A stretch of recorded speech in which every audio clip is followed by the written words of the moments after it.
एक विवाह ऐसा विभाग 28 कुणाल वहां पर उस कंपनी में आया जहां पर उसके हिसाब से पूर्वी काम करती थी। लेकिन जैसे ही वो वहां पहुंचा उसे तुरंत कंपनी के मैनेजर से बात करते हुए कहा, मुझे मुझे मिस पूर्वी से मिलना है, क्या मैं उससे मिल सकता हूँ? मैनेजर ने कुणाल की तरफ देखते हुए कहा, आई एम सॉरी सर, लेकिन अब वो यहाँ पर काम नहीं करती हैं। उन्होंने अपना ट्रांसफर दूसरे शहर में करवा लिया है। कुणाल ने जैसे ही ये बात सुनी उसने अपने मन में सोचते हुए कहा, दूसरे शहर में ट्रांसफर मतलब पूर्वी जानती थी क्या कि मैं उसे ढूंढने के लिए यहाँ आ सकता हूँ? शायद इसीलिए उसने अपना ट्रांसफर करवा लिया। कुणाल ये बात सोच ही रहा था कि तभी उसे पूर्वी की बात याद आई।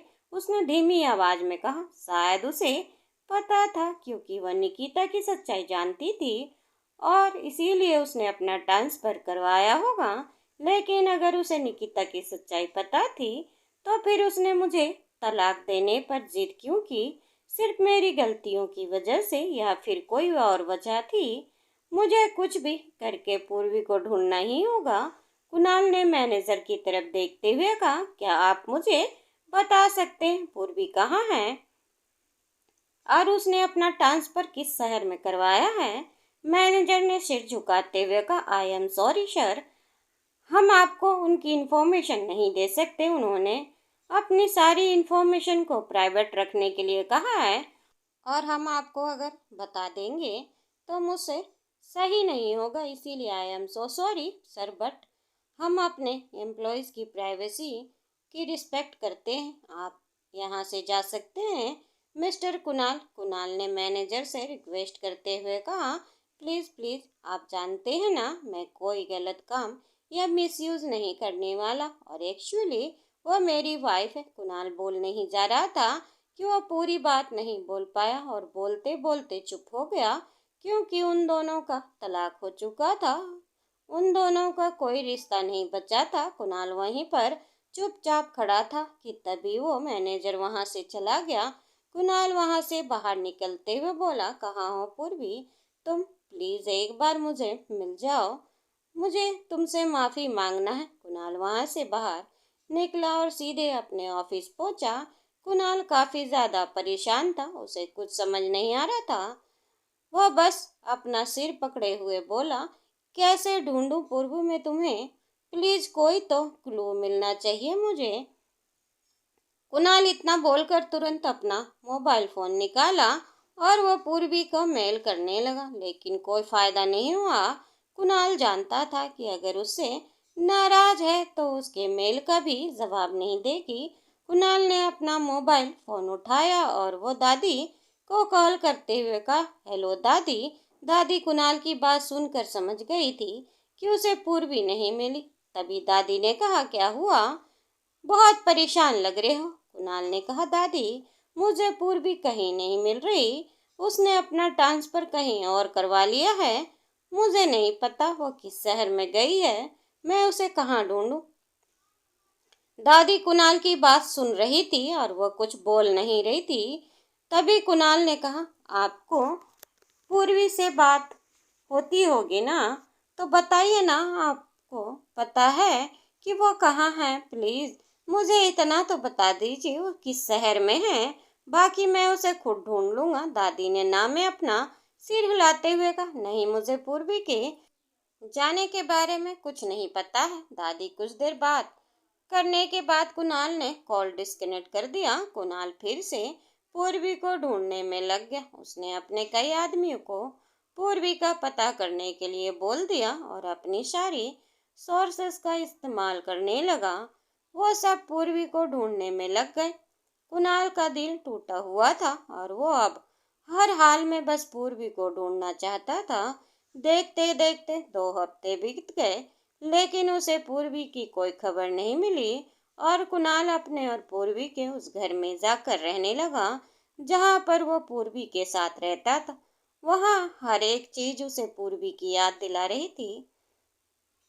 पूर्वी का उसके लिए खाना बनाना, पूर्वी का उसके साथ रहना, उसका ड्रिंक करके वापस आना और पूर्वी का उसकी मदद करना, उसका इतना ख्याल रखना, ये सब कुणाल को सब याद आ रहा था और कुणाल समझ चुका था कि उसे कितनी बड़ी गलती की है। कुणाल पूर्वी के ना मिलने पर पूरी तरह से अपने काम से बिछड़ चुका था। उसे शराब पी पी कर अपनी पूरी हालत खराब कर रखी थी और सारे कॉन्ट्रैक्ट तोड़ दिए थे। वह बस पूर्वी से मिलना चाहता था, लेकिन पूर्वी का जब कोई पता नहीं चल रहा था तो कुणाल के पास जैसे मानो कुछ और बचा ही ना हो। उसने दादी से बात करना बंद कर दिया, अपने माँ बाप से भी बात करना बंद कर दिया, जिससे दादी काफी ज्यादा परेशान हो गई और उन्होंने अपने नौकरों से कहकर कुणाल का मिलने का प्लान बनाया। कुणाल की दादी के साथ साथ कुणाल की माँ भी कुणाल से मिलने के लिए वहां उसके घर पहुंची। घर पूरी तरह से बिखरा पड़ा हुआ था और कुणाल ने हर तरफ शराब की बोतलें रखी हुई थी। किसी में थोड़ी सी शराब थी और कुछ में यूं ही खाली जमीन पर लुढ़क रही थी। घर का यह हालत देखकर दादी और कुणाल की माँ एक दूसरे की तरफ देखने लगी और कुणाल वहीं हॉल में सोफे पर ही बेसुध पड़ा हुआ था, जो बुरी तरह से नशे की हालत में था। कुणाल की दादी वहां पहुंची और उन्होंने तेज आवाज में चिल्लाते हुए कहा, कुणाल ये सब क्या है? क्या हालत बना रखा है तुमने अपना? कुणाल अपनी दादी की आवाज सुनकर उठ खड़ा हुआ और उनको देखकर वह उनके पास आया। उन्हें गले लगाकर रोते हुए बोला, दादी ये सब मेरी गलती की सजा। मैंने पूर्वी जैसी लड़की के साथ इतना गलत किया। दादी ने कुणाल को देखा और वह उसे गुस्से से डांटते हुए बोली, हाँ बिल्कुल सही कह रहे हो तुम, ये सब कुछ तुम्हारी सजा ही है और तुम सच में पूर्वी जैसी लड़की को डिजर्व नहीं करते। कुणाल उनकी ये बात सुनकर और भी बुरी तरह से रोने लगा और तभी कुणाल की माँ उसे सहलाते हुए बोली, कुणाल बेटा यहाँ पर और बताओ तुम्हें पूर्वी मिली या नहीं? कुणाल ने ना में अपना सिर हिलाते हुए कहा, नहीं माँ, मुझे नहीं पता कहाँ चली गई है। मुझसे इतनी दूर कैसे जा सकती है? उसने मुझे अपने सारे कॉन्टैक्ट तोड़ दिए हैं। पता नहीं क्यों। दादी कुणाल की ये बात सुनकर बोली, क्योंकि वो तुमसे, मुझसे और हम सब से बिल्कुल हमेशा हमेशा के लिए दूर होना चाहती थी, क्योंकि वो तुम्हारे बच्चे की माँ बनने वाली थी। कुणाल ने जैसे ही ये बात सुनी, उसका नशा मानो पूरी तरह से उतर गया और उसने बिल्कुल सॉफ्ट होते हुए कहा, क्या? दादी हामी भरते हुए कहा, पूर्वी प्रेग्नेंट थी और वह तुम्हारे बच्चे की माँ बनने वाली थी और उसे डर था कि अगर तुम्हें ये बात पता चली तो तुम उसे कभी एक्सेप्ट नहीं करोगे और उसके बच्चे को भी उससे दूर कर दोगे। इसीलिए वह तुम्हें छोड़कर हमेशा के लिए तुमसे दूर चली गई। कुणाल ये बात सुनकर शॉक था और वहीं पूर्वी की प्रेगनेंसी की बात सुनकर कुणाल की माँ की भी आंखें भर आई थी। उन्होंने दादी की तरफ देखते हुए कहा, माँ अगर आपको ये बात पता थी तो आपने हम सबको ये बात बताया क्यों नहीं? पूर्वी के पेट में हमारे खानदान का वारिस है। दादी ने ठंडी सांस लेते हुए कहा, मैं मजबूर थी। मैंने पूर्वी से वादा किया था कि मैं ये बात किसी को नहीं बताऊंगी, लेकिन आज कुणाल की यह हालत देखकर मुझे ये बात बतानी पड़ी। कुणाल की वहीं दादी के पैरों में गिरते हुए बोला, दादी ऐसा क्यों किया आपने? दादी ने कुणाल को घूरते हुए देखकर कहा, क्योंकि तुम निकिता के प्यार में अंधे हो चुके थे और तुम पूर्वी के साथ कुछ भी कर सकते थे, इसीलिए यहाँ पर मुझे पूर्वी की बात माननी पड़ी। दादी इतना बोलकर चुप हो गई और कुणाल ने अपना मोबाइल फोन उठाया और वो बार बार पूर्वी के नंबर को डायल करते हुए बोला, कहाँ हो पूर्वी, तुम कहाँ हो? क्या तुम्हें सच में लगता था कि मैं कभी हमारे बच्चे को? कुणाल पूर्वी से कांटेक्ट करने की और उसे ढूंढने का हर पॉसिबल कोशिश कर रहा था, लेकिन पूर्वी पूर्वी तरह से उससे कट ऑफ हो गई थी। उसने अपना नंबर बदल दिया था और ईमेल वो पूरी तरह से इग्नोर कर रही थी। धीरे धीरे 2 हफ्ते से ज्यादा बीत गए और कुणाल को पूर्वी के बारे में कुछ पता नहीं चला पाया था। उसके सोर्सेस जुड़े हुए सारे लोग भी उसके कहने पर पूर्वी को ढूंढने में लगे हुए थे और कुणाल अब काफी गिल्ट में जा रहा था। वो अपने घर आया सीधे पूर्वी के कमरे में गया। उसने इधर उधर देखा और उसे हर जगह पूर्वी का एहसास हो रहा था। वो अपना सिर पकड़कर वहीं बैठ गया और बोला, ये सब मेरी गलती है, सब मेरी वजह से हुआ। मैंने पूर्वी को शायद हमेशा हमेशा के लिए खो दिया है।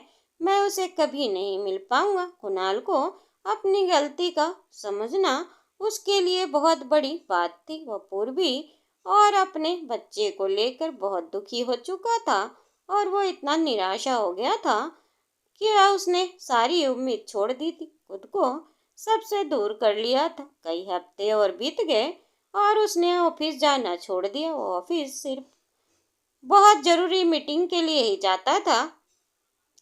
बाकी का समय अकेले घर में बंद रहकर अपनी गलतियों के बारे में सोचकर पछताते रहता था और ऐसा करके वह खुद को सजा देता था।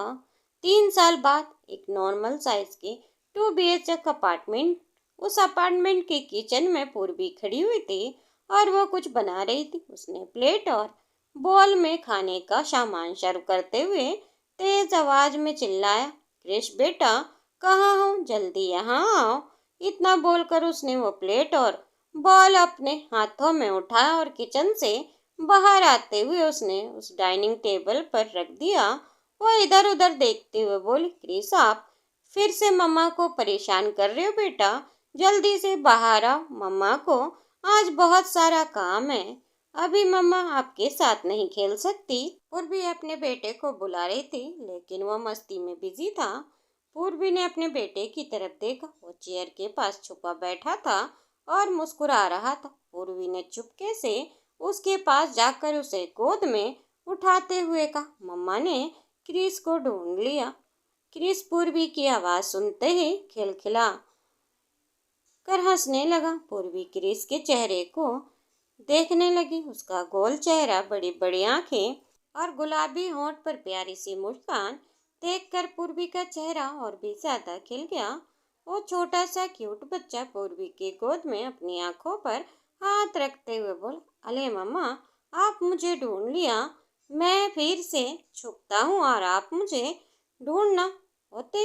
इतना बोलकर वह पूर्वी की गोद में से उतरने लगा लेकिन पूर्वी ने उसे वापस उठाते हुए कहा, नहीं क्रिस बेटा, अभी नहीं, मम्मा को अभी मीटिंग अटेंड करनी है और मम्मा अभी तुम्हारे साथ नहीं खेल सकती। चलो आप जल्दी से यहाँ पर बैठो और फटाफट अपना लंच फिनिश करो, उसके बाद मम्मा तुम्हारे साथ खेलेगी। ओके, पूर्वी ने क्रिस को अपनी गोद में बिठाया और उसे हाथों से खाना खिलाने लगी। क्रिस खाना खाने में नखरे कर रहा था लेकिन पूर्वी उसे प्यार से खाना खिला रही थी। पूर्वी पहले से काफी बदली हुई लग रही थी। वह खुश लग रही थी और उसके चेहरे का ग्लो बता रहा था। क्रिस के आने के बाद उसकी जिंदगी पहले से काफी बदल गई थी। क्रिस को खाना खिलाने के बाद पूर्वी ने क्रिस का चेयर पर बैठा दिया और उसके पास आकर उसे गोद में उठाते हुए बोली, अब क्रिस मम्मा की एक और बात मानेगा और थोड़ी देर के लिए सो जाएगा, ओके। क्रिस ने अपना सिर हिलाते हुए कहा, नहीं मम्मा, आपने बोला था कि लंच फिनिश करने के बाद आप मेरे साथ खेलोगी। पूर्वी ने समझाने की कोशिश करते हुए कहा, बेटा 3 बजने वाले हैं, थोड़ी देर में मम्मा की मीटिंग स्टार्ट होने वाली है। आप प्लीज थोड़ी देर के लिए सो जाओ, उसके बाद पक्का मम्मा तुम्हारे साथ खेलेगी, ओके। पूर्वी बोली रही थी कि क्रिस उसकी गोद से उतर गया और भागते हुए अपने रूम में चला गया।